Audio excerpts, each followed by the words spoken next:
furitaanka rugtan booliis ee laga daafuray xaafadda calaamadaha ee degmada Maxamuud Haybe ee magaalada Hargeysa oo noqonaysa mid ku meel gaar ah inta laga dhisayo rugta cusub ee xaafadaasi yeelan doonto ayaa waxa ka soo qayb galay saraakiil ka tirsan ciidamada booliiska xildhibaano ka tirsan golaha baarlamaanka Soomaaliland maamulka degmada Maxamuud Haybe ee magaalada Hargeysa bulshada deegaanka iyo badiba khaldoorka xaafadda calaamadaha ee degmada Maxamuud Haybe ee magaalada Hargeysa waxaana halkaas ka hadlay saraakiisha ciidamada booliiska maamulka degmada Maxamuud Haybe xildhibaano ka tirsan golaha baarlamaanka Soomaaliland qaasatan golaha wakiilada iyo qaar ka mid ah odayaasha xaafadda calaamada ee degmada Maxamuud Haybe rugtan aad iyo aad baan uga shaqeynay waxaanan ka codsanay dadka degan iyo dhalinyarada degan inaan isugu tagno oo wax ka qabanno oo bal rug aan ka sameeyno ku meel gaar ah alxamdulillah ilaahay uu hirgeliyay waana ka bilaabnay insha Allah taimka noo furantay insha Allah waxaan rajeenaynaa inaan la shaqeystaan dadweynow oo la shaqeystaan oo aad iyo aad noo soo dhaweysaan oo aynu ka tirtirno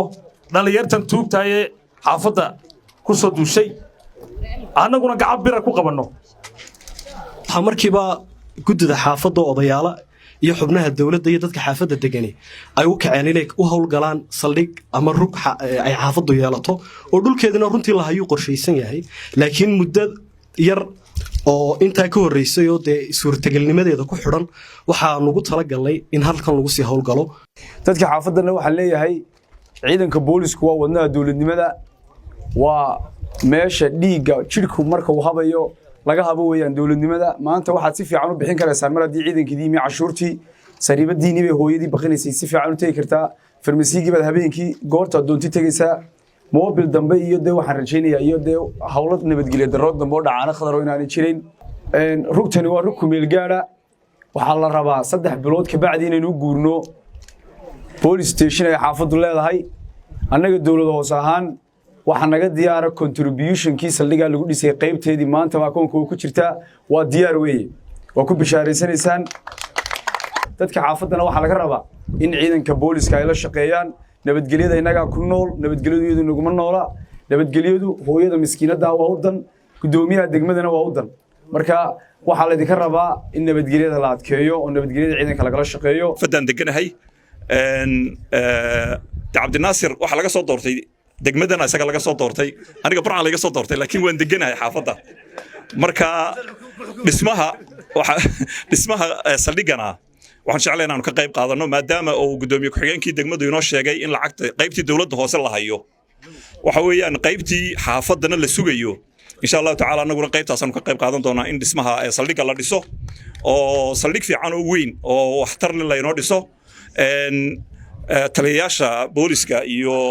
taliya khadar oo taliyaha saldhigga qudhacdheer waan inaad u firfircoon dhalinyaro runtii oo shaqo badan وين الله شقينا يا حلي والبر runtii marka loo baahdo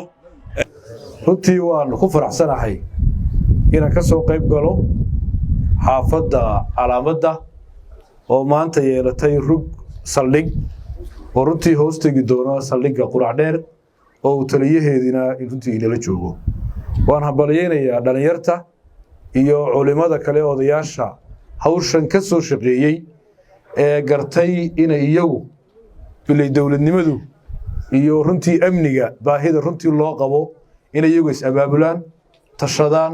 runtii intay meel diyaarsadaan qarash kale iska bixiyaan waliba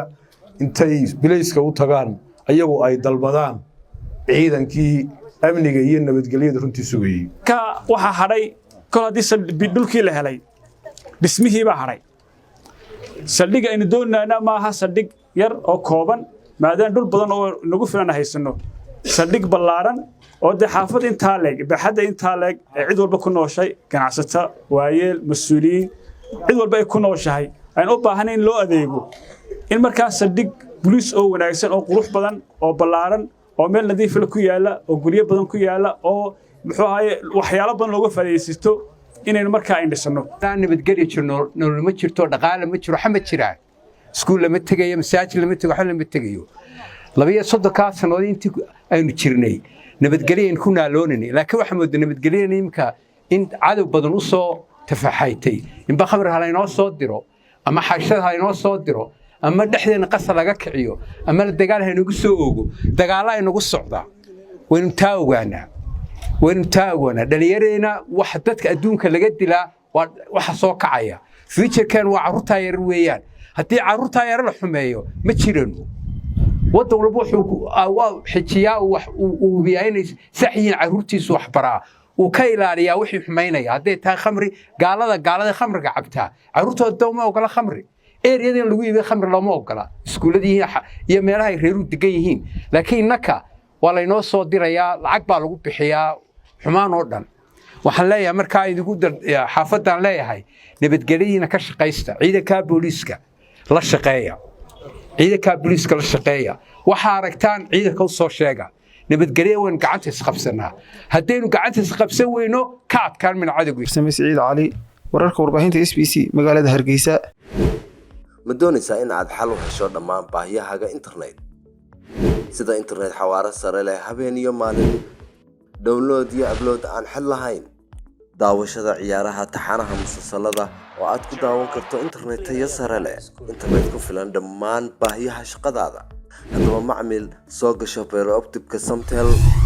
Samtel waa shirkadda bixisa internetka ugu xawaaraha sare leh dalkeena uguna qiimaha jaban gelinta iyo qalabkuba waa mid bilaash ah ee hore u gaar maantaba internetka Samtel adeegsadaaba ammaan Samtel adeeg casriga ah suuqgeyn maxaa ka taqaanaa suuqgeyn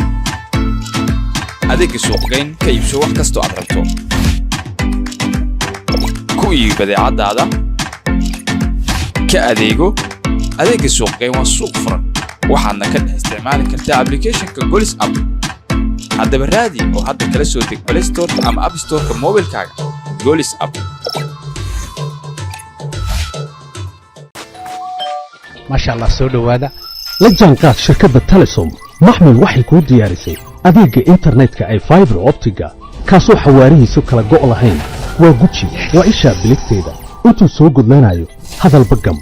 hagarla ku isticmaal social media